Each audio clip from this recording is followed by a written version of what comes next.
Hey, Pastor Steve Waldron. I hope you're having a great day in Jesus. We're in the Stanford Encyclopedia of Philosophy looking at what it says about the Trinity, and we're in a subject called Sabellian Modalism.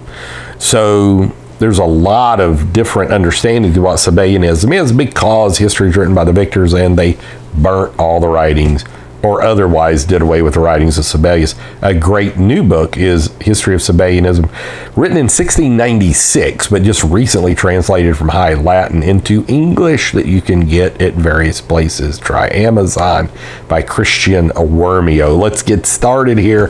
Thanks for being here. Sabellian modalism is usually rejected on the grounds that such modes are strictly sequential, which I don't know if anybody who claims to be Sabellian currently believes that. Maybe Sabellius did. I know one prominent oneness theologian really says he did, but it's hard to know because we don't have his writings, or because they're not intrinsic features of God. Now that would be something. Okay, here's the deal. If the Father existed as a monad from eternity, what was he a father of? So would he be lying? And God is the spirit of truth. So that's the question you kind of have to work through there, like the Heraclitean from Heraclitus monad. But you can say he was a father of potentiality. He was a potential father. He had attributes of father. Since he is omnipresent, then you would have to say he has attributes of a father before he had anything to father, because he's before all things. So there's answers to that question, but it's something you have to think through.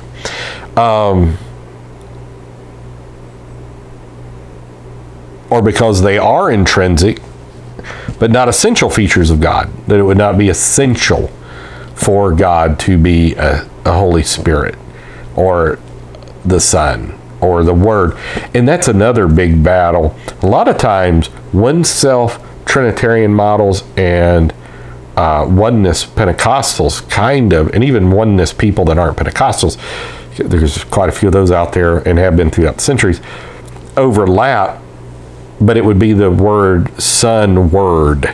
And there's a lot of Trinitarians that would say, yeah, he was the Word that became the Son, that Son refers to incarnation.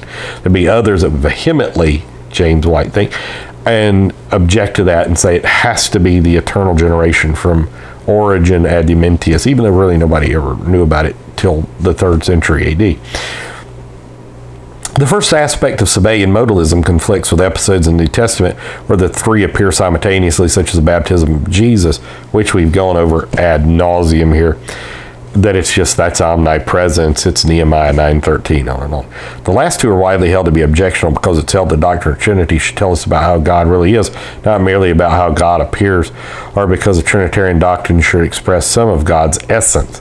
So they would say, well, if he's really not the Son, if he's really a mask wearer, he's a liar, he's a hypocrite, and you've got the unknown God. No, because that's what person meant in the ancient sense of the term. And so, no, God, he was a lamb slain from the foundation of the world, but it only manifested itself in time. He's always been a Holy Spirit. He's always been a Father.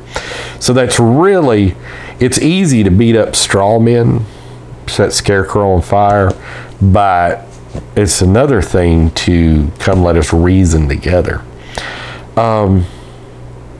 Sabellian and other ancient modalists are sometimes called monarchians. They didn't call themselves that, basically, and I want to say maybe there was an exception to that, because they upheld the sole monarchy of the Father, or patripations, for their alleged acceptance of the view that the Father, and not only the Son, suffered in the life of the man Jesus. Now we know God the Father can't die. He's a spirit. You can't crucify a spirit. That's Gnosticism. But it was a man. He was his humanity. It was his dual nature, or however somebody wants to say it.